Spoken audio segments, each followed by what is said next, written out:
이번 주 마지막 강의입니다. 자, 열왕기하 제6장, 자, 엘리사 이야기 계속됩니다. 자, 6장의 8절부터 보겠습니다. 그때 아람 왕이 이스라엘과 더불어 싸우며 그의 신복들과 의논하여 이르기를 우리가 아무데 진을 치라 하였더니 하나님의 사람이 이스라엘 왕에게 보내 이르되 왕은 삼가 아무 곳으로 지나가지 마소서 아람 사람이 그곳으로 나오나이다 하는지라.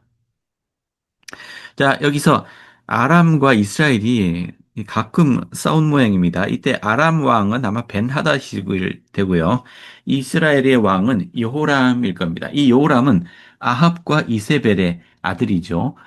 이제 아람 왕이 이스라엘 왕을 암살하려고 매복해서 기다리면 이제 엘리사가 이 여호람 왕에게 일러서 어디 가면 적이 매복하고 있으니 그리 가지 마십시오라고 일러준다는 얘기입니다. 그러니까 매번 작전이 실패한 거죠. 자, 10절. 이스라엘 왕이 하나님의 사람이 자기에게 말하여 경계한 곳으로 사람을 보내 방비하기가 한두 번이 아닌지라. 이러므로 아람 왕의 마음이 불안하여 그 신복들을 불러 이르되 우리 중에 누가 이스라엘 왕과 내통하는 것을 내게 말하지 아니하느냐 하니. 그러니까 비밀리에 작전을 시행했을 텐데 아니 작전이 안 걸려드니까 당연하죠. 누가 내통하는 자가 있는 게 틀림없다라고 생각하는 겁니다. 자, 12절. 그 신복 중에 한 사람이 이르되 우리 주 왕이여 아니로소이다. 오직 이스라엘 선지자 엘리사가 왕이 침실에서 하신 말씀을 이스라엘의 왕에게 관하이다 하는지라. 누구 똑똑한 사람이 있네요. 자, 자, 엘리사가 계시를 받아서 모두 다 이스라엘 왕에게 조언해 주기 때문에 이 작전들이 실패한 것이다. 라고 이야기한 겁니다. 자, 베나닷 왕이 이르되 너희는 가서 엘리사가 어디 있나 보라. 내가 사람을 보내어 그를 잡으리라. 왕에게 하려 이르되 보라 그가 도단에 있도다 하나이다. 왕이 이에 말과 병거와 많은 군사를 보내매 그들이 밤에 가서 그 성읍을 에워쌌더라. 하나님의 사람의 사환이 일찍이 일어나서 나가보니 군사와 말과 병거가 성읍을 에워쌌는지라. 그의 사환이 엘리사에게 말하되 내 주여 우리가 어찌하리이까 하니 대답하되 두려워하지 말라. 우리와 함께한 자가 그들과 함께한 자보다 많으니라. 자, 이 이야기 이해되시죠? 이제 아람의 왕이 자기를 사사건건 방해하는 엘리사를 잡으려고 군대를 보낸 거죠. 그래서 이 도단이라는 마을을 둘러싸버린 겁니다. 그러자 이제 엘리사의 종, 이 사환이 아침에 일어나 보니까 군대가 성읍을 에워쌌는지라 엘리사에게 어찌하리까라고 말했다는 겁니다. 근데 엘리사의 말이 두려워하지 말라. 우리와 함께한 자가 그들과 함께한 자보다 많으니라 하고 기도하여 이르되 여호와여 원하건대 그의 눈을 열어서 보게 하옵소서 하니 여호와께서 그 청년의 눈을 여심해 그가 보니 불말과 불병거가 산에 가득하여 엘리사를 둘렀더라. 자, 요 기도 내용을 예, 이 재밌네요. 한번 유념해 보세요. 이 불말과 불병거를 볼 수 있도록 해달라고 하기보다 눈을 열어 주십시오라고 강구한 점을 예, 주목해 보세요. 그러니까 이미 불말과 불병거는 그곳에 있고 보러 가면 볼 수 있지만 이 종은 엘리사의 종은 눈을 열지 못했다는 얘기죠. 이제 신앙이 없기 때문에 보지 못하고 있다. 그의 눈을 열어 주십시오라고. 눈이 있어도 보지 못하는 상황입니다. 네, 그래서 보니까 불말과 불병거가 산에 가득하였더라. 여기 이 그림이 재밌네요. 여기 아람의 군대가 진을 치고 성을 삥 둘러 있습니다. 그런데 제대로 눈을 뜨고 보니 이가 하늘의 천군이 이 아람의 병사보다 더 많은 수가 에워싸고 있는 것이 보였습니다. 근데 이 많은 천군들은 뭐 하려고 온 걸까요? 실제로 이 아람 군대를 공격을 할까요? 제프리 홀런 장로님께서는 이렇게 말씀하셨습니다. 예수 그리스도의 복음 안에서 여러분은 휘장 양편으로부터 도움을 받고 있으며 결코 이 사실을 망각하여서는 안 됩니다. 절망하고 낙심이 들 때라도 우리가 눈을 뜨면 불말과 불병거가 우리를 보호하기 위하여 전속력으로 달려오고 있음을 기억하고 잊지 말아야 하겠습니다. 이 하늘의 천군은 항상 아브라함의 자손을 보호하기 위하여 거기에 있을 것입니다. 우리가 보통 느끼는 감각하고는 다르죠. 우리는 이 세상에 그냥 던져진 것 같은 느낌이 듭니다. 우리를 보호해줄, 우리가 신앙을 갖고 하나님을 섬기고 그분께 기도하긴 하지만 실제로 그분의 도움이 우리에게 주어지고 있는지 아니면 우리가 힘들어서 하나님께 기도로 도와달라고 할 때 그때야 손을 내미시는지. 근데 하나님이 계획하신 이 세상은 우리가 눈으로 보고 있는 것과는 다르다고 생각이 되네요. 왜냐면 이 지금 지구만이 아니겠죠. 이 모든 세상은 자, 하늘의 지극한 돌봄을 받고 있는 상태입니다. 아직 지상에 태어나지 않은 영들은 또 지극히 관심을 갖고 우리를 주시하고 있고 하나님과 그분을 돕는 모든 천사들이 하는 일이 뭐겠습니까? 결국은 우리의 이 구원의 계획을 돕는 것이잖아요. 그들이 가만 놀고 있겠습니까? 우리가 도와달라고 간절히 애원할 때야 마지못해서 손을 내미는 존재들인가요? 그렇지 않고 지금 우리 주변에도 이 천군들이 어디나 예, 우리를 보호하고 있다는 얘기입니다. 근데 우리의 느낌은 악마가 더 가까이 있는 것처럼 느끼지 않습니까? 항상 유혹의 음성이 들리고 우리를 타락으로 빠뜨리기 위해서 이 신앙으로부터 멀리 돌이키게 하기 위해서 노력하고 있는 그런 모습만 떠오르지 않나요? 그리고 실제 느낌도 그렇지 않습니까? 아주 간절히 간구할 때 마음에 따뜻한 느낌이 가끔 느껴지긴 합니다만 항상 그렇지는 않잖아요. 근데 그게 왜 그럴까요? 실제 우리 느낌대로일까요? 아니면 우리가 주의를 기울이지 않고 있기 때문에 그렇게 느껴지는 것 뿐일까요? 우리를 애워싸고 있는 루시퍼의 사자들보다 하늘의 천사들이 더 많은 수가 우리를 둘러 있는 것일까요? 근데 우리 홀런 장로님은 그렇다라고 말씀하셨습니다. 우리가 도움이 필요할 때는 항상 우리를 지키기 위해서 전속력으로 달려오고 있다. 항상 거기에 있다. 예, 라고 말씀하셨습니다.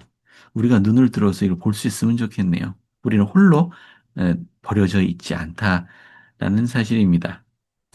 자, 아람 사람이 엘리사에게 내려오매 엘리사가 여호와께 기도하여 이르되 원하건대 저 무리의 눈을 어둡게 하옵소서 하매 엘리사의 말대로 그들의 눈을 어둡게 하신지라.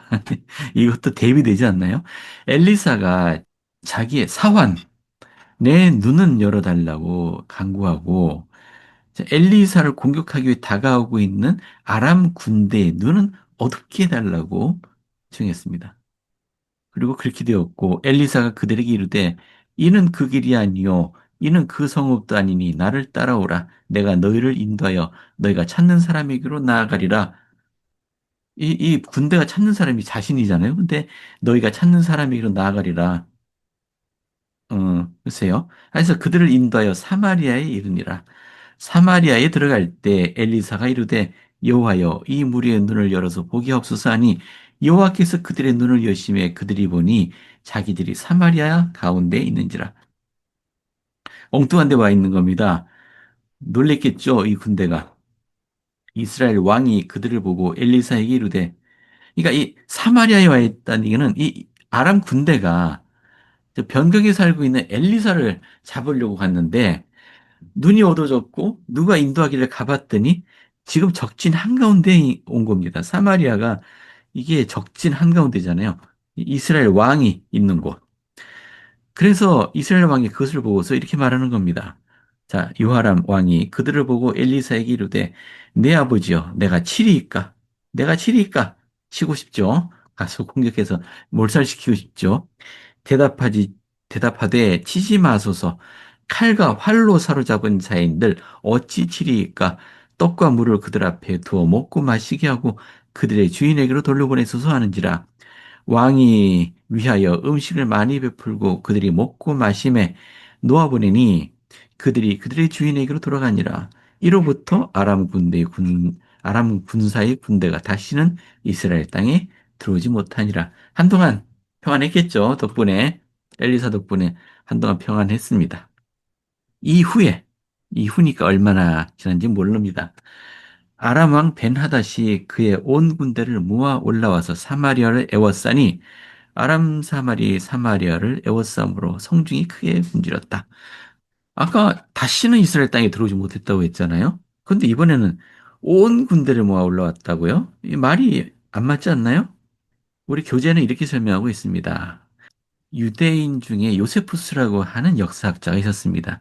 그 사람은 이제 성경의, 구약 성경의 사건들을 많이 해설을 해주고 있는데요. 그의 책에 이렇게 설명했습니다. 이 사람들이 돌아와서 베나데스에게 얼마나 이상한 사건이 발생했었는지와 그들이 경험한 이스라엘이 하나님에 대한 모습과 권능에 대하여 이야기하자 그는 그에 대하여 그리고 하나님께서 그처럼 분명하게 나타내 보이신 선지자에 대하여 놀랍게 생각하게 되었다. 그래서 그는 엘리사가 두려워 이스라엘 왕을 비밀리에 죽이려는 시도를 중지하고 막강한 그의 군대와 세력으로 적들을 무난히 물리칠 수 있다는 생각에서 그들과 공개적으로 싸움을 벌이기로 결심했다. 자, 해서 이 두 말, 다시는 이스라엘 땅에 들어오지 못했다는 말과 온 군대를 모아 올라왔다는 말이 모순되게 보이지만 이 위에 다시는 이스라엘 땅에 들어오지 못했다는 얘기는 비밀 작전으로 이스라엘 왕이나 엘리사를 암살하려고 했던 그런 소규모 작전은 이제 포기하고 전군으로 쳐들어왔다는 얘기입니다. 자, 그리고 사마리아 성을 에워싸니까 이제 바깥하고 물자 교류를 못하면 도시는 굶주리게 되어 있습니다. 나귀 머리 하나에 은 80세겔, 비둘기 똥 4분의 1갑에 5세겔, 비둘기 똥마저도 먹으려고 했던 얘기죠. 이스라엘 왕이 성 위로 지나갈 때 한 여인이 외쳐 이르되 나의 주 왕이여 도우소서. 왕이 이르되 여호와께서 너를 돕지 아니하시면 내가 무엇으로 너를 도우랴. 이게 왕이 할 말입니까? 자, 타작마당으로 말미암겠느냐 포도주 틀로 말미암겠느냐 하니라.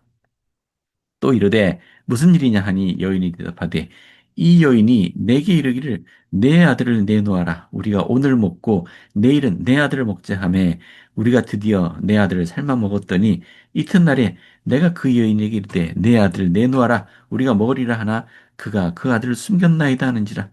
와, 얼마나 비참한 일인가요? 예? 자기 자식을 잡아먹을 정도 굶주린 상태였던 겁니다. 30절 왕이 그 여인의 말을 듣고 자기 옷을 찢으니라 그가 성 위로 지나갈 때 백성이 본즉 그 속살에 굵은 배를 입었더라. 이 옷을 찐다는 얘기는 괴로움, 슬픔을 표현하는 것이죠. 어떤 비극적인 상황을 겪었다고. 그리고 속에 굵은 배를 입는 것은 역시 슬픔을 표현하는 한 방법입니다. 31절 왕이 이르되 사밧의 아들 엘리사의 머리가 오늘 그 몸에 붙어 있으면 하나님이 내게 벌 위에 벌을 내리실지로다 아니라 그때 엘리사가 그 집에 앉아 있고 장로들이 그와 함께 앉아 있는데 왕이 저기 자기 처소에서 사람을 보냈더니 그 사자가 이르기 전에 엘리사가 장로들에게 이르되 너희는 이 살인한 자의 아들이 내 머리를 베려고 사람을 보내는 것을 보느냐 너희는 보다가 사자가 오거든 문을 닫고 문 안에 들이지 말라 그의 주인의 발소리가 그의 뒤에서 나지 아니하느냐. 자, 이 이야기 어떻게 생각하세요? 이 왕, 이 요하람 왕의 말. 자, 엘리사의 머리가 오늘 그 몸에 붙어 있으면 하나님이 내게 벌을 내리실 줄이다. 이게 뭔 소린가요? 지금까지 엘리사 덕분에 왕이 목숨을 부지해 왔었잖아요. 근데 갑자기 왜 엘리사를 죽이려 드는 걸까요? 자, 여러분, 이 왕이 자신의 책임 회피를 하고 있는 거 보이세요? 사마리아가 적군에 둘러싸여서 이 성중이 굶주리게 된 것은 누구 때문인가요? 왕이 잘못이잖아요. 왕이 제대로 대비하지 못했고, 음, 이 성이 포위되는 것을 허용한 것은 왕이 유약하고 현명하지 못하기 때문이잖아요. 근데 그것을 엘리사에게 돌립니다. 엘리사가 지금까지 왕을 구하려고 여러 가지 조언을 해줬던 것이 오히려 화근이 돼서 우리가 이렇게 공격을 당하게 됐다. 다 엘리사 때문이다. 네, 제가 항상 얘기하지만 올바른 국가 지도자를 선택하실 때 또는 지금의 지도자가 올바른 사람이냐라는 것을 판단하고자 하실 때 이 사람이 뭔가 잘못된 일에 대해서 누구 탓을 하는지를 살펴보시면 됩니다.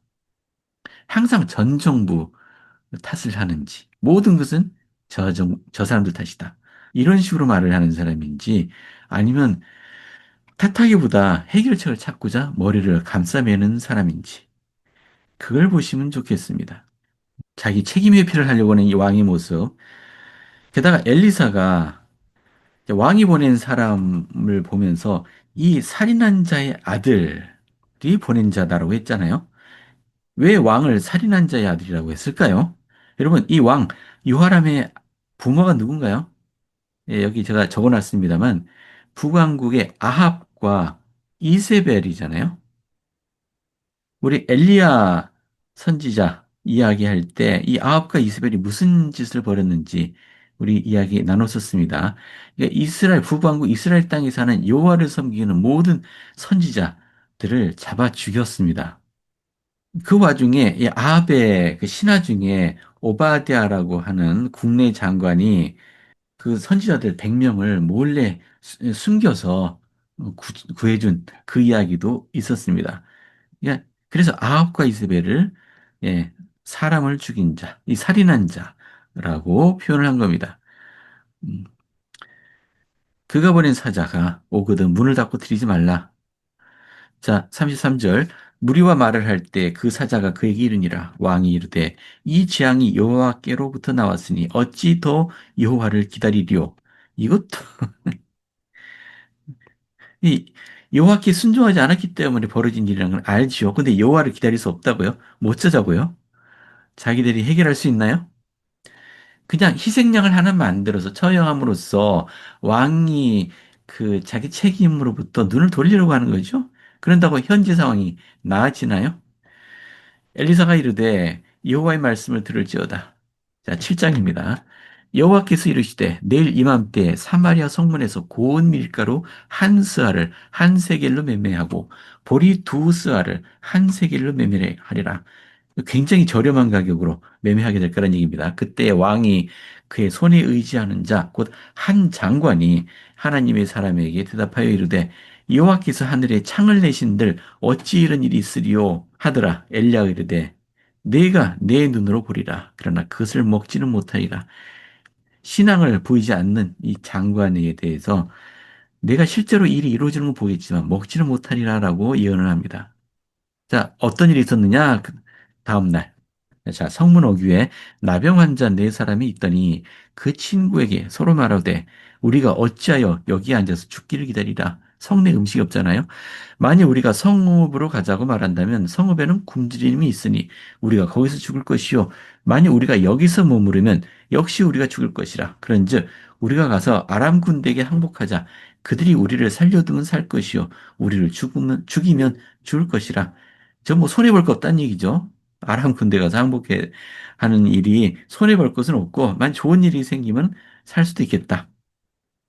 아람 진으로 가려 하여 해질 무렵에 일어나 아람 진영 끝에 이르러서 본즉 그곳에 한 사람도 없으니 이는 주께서 아람 군대로 병고 소리와 말 소리와 큰 군대의 소리를 듣게 하셨으므로 아람 사람이 서로 말하기를 이스라엘 왕이 우리를 치게 하여 햇사람의 왕들과 애굽 왕들에게 값을 주고 그들을 우리에게 오게 하였다 하고 해질 무렵에 일어나서 도망하되 그 장막과 말과 나귀를 버리고 진영을 그대로 두고 목숨을 위하여 도망하였습니다. 기적적인 일이죠. 도대체 무슨 일인지 모르겠습니다. 하여튼 뭔가 큰 군대가 쳐들어오는 듯한 소리를 듣고 뭐 이집트 군대라고 생각했을까요? 어쨌든 아람 군대가 무슨 일인지 하여튼 다 사라졌어요. 7절 해질 무렵에 일어나서 도망하되 그 장막과 말과 나귀를 버리고 진영을 그대로 두고 목숨을 위하여 도망하였습니다. 아니 말을 타고 가지 왜 그냥 도망했을까요? 그 나병 환자들이 그 진영 끝에 이르자 한 장막에 들어가서 먹고 마시고 거기서 은과 금과 의복을 가지고 가서 감추고 다시 와서 다른 장막에 들어가 거기서도 가지고 가서 감추니라. 나병 환자들이 그 친구에게 서로 말하되 우리가 이렇게 해서는 아니 되겠도다. 오늘은 아름다운 소식이 있는 날이거늘 우리가 침묵하고 있도다. 자, 아름다운 소식. 요 표현 주목해 주세요. 구원의 소식이죠. 자, 성경에 가끔 나옵니다. 아름다운 소식, 아름다운 발. 소식을 전하는 자의 아름다운 발. 뭐 이런 표현. 만약 아침까지 기다리면 벌이 우리에게 미칠지니 이제 떠나 왕궁에 가서 알리자. 그래도 그나마 현명하네요. 가서 성읍 문지기를 불러 그들에게 말하여 이르되 우리가 아람진에 이르러서 보니 거기 한 사람도 없더라. 자, 일단 이렇게 성에 가서 일렀습니다. 그래서 문지기들이 왕궁에 있는 사람들이 알렸고 왕이 밤에 일어나서 신복들에게 가서 알아봐라. 정탐꾼을 보내보니까 진짜 아람 군대가 없는 겁니다. 그리고 버려진 의복과 병기가 길에 가득하였더라. 이게 사자가 돌아와서 왕에게 알리니까 백성들이 나가서 아람 사람의 진영을 누락하기 시작했습니다. 그러니까 소식을 듣고 백성들이 뛰쳐나가서 지금 굶주렸잖아요. 자기 아들, 자식까지 잡아먹을 정도로 굶주린 사람들이 가서 누락질이 시작합니다. 이에 고운 밀가루 한 세아에 한 세겔이 되고, 그죠? 예언대로 보리 두 수아가 한 세겔이 되었습니다. 왕이 그 손에 의지하였던 그 장관을 그 장관, 아까 그 장관이네요. 세워서 성문을 지키게 하였는데 백성이 성문에서 그를 밟아버렸습니다. 백성들을 막지 못한 거죠. 장관이 혼자 어떻게 막습니까? 백성들이 막 뛰쳐나가는데 밟혀 죽었습니다. 즉 엘리사가 말한 대로죠. 즉 이 사마리아 성문에서 보리 두 수알을 한 세겔을 매매하고 고운 밀가루 한 수알을 한 세겔을 매매하리라 했지만 너는 그를 보더라도 먹지는 못하리라 했던 대로 그가 죽었습니다. 왜냐하면 이 장관이 여호와께서 하늘에 창을 내신들 어찌 일이 있으리까? 이건 좀 불경하잖아요. 응? 여호와 하나님이 하늘에 창을 낸다 해도 이거 불가능한 일이다. 지금 하나님에 대한 모욕이 되지 않겠습니까? 그대로 이루어져서 곧 백성이 성문에서 그를 밟아 죽였다. 자, 이런 이야기입니다. 오늘 이야기를 보면서 어떤 생각이 드세요? 지금 암울하고 비참하고 도저히 퇴로가 보이지 않고 또는 구원의 길이 보이지 않는 이런 상황이 두 가지가 언급이 됐지 않습니까? 자, 그런 상황에 하나는 하늘의 군대가 하나님의 사람을 지키는 모습, 또 하나는 설령 여호와 하나님께 순종하지 않는 자들이지만 이스라엘이 공경에 처했을 때, 그리고 그 공경의 끝에 이르렀을 때 결국 구원이 주어지는 그런 모습이 있었습니다. 자, 우리는 이 선지자의 말씀, 얼, 그러니까 도저히 이해가 되지 않고 그것이 그렇게 되겠냐라는 생각이 들지라도 그럴 때라도 선지자의 말씀에 순종해야 되겠습니다. 이번 9월부터 교회 모임의 형태가 바뀌게 되는데요. 염려하시는 분들이 많이 계세요. 저도 사실 염려가 됩니다. 예. 아, 왜냐면 모임 하나 마치고 다음 모임 이동하는 데까지 뭐 15분 이상 걸리지 않습니까? 근데 지치면 5분 내로 이동해서 모임을 시작하면 좋겠다. 뭐 이렇게 돼 있는데, 어, 선지자께서 이렇게 결정하신 데는 이유가 있겠죠. 주님의 영감을 받으셨을 거로 생각합니다. 우리에게 중요한 것은 이것이 악이 아닌 한, 이 하나님의 교회는 하나님의 뜻대로 발전해 나가게 되어 있습니다. 그러니까 우리는 순종하면 됩니다. 자, 오늘 여기까지입니다. 다음 주에도 뵙겠습니다.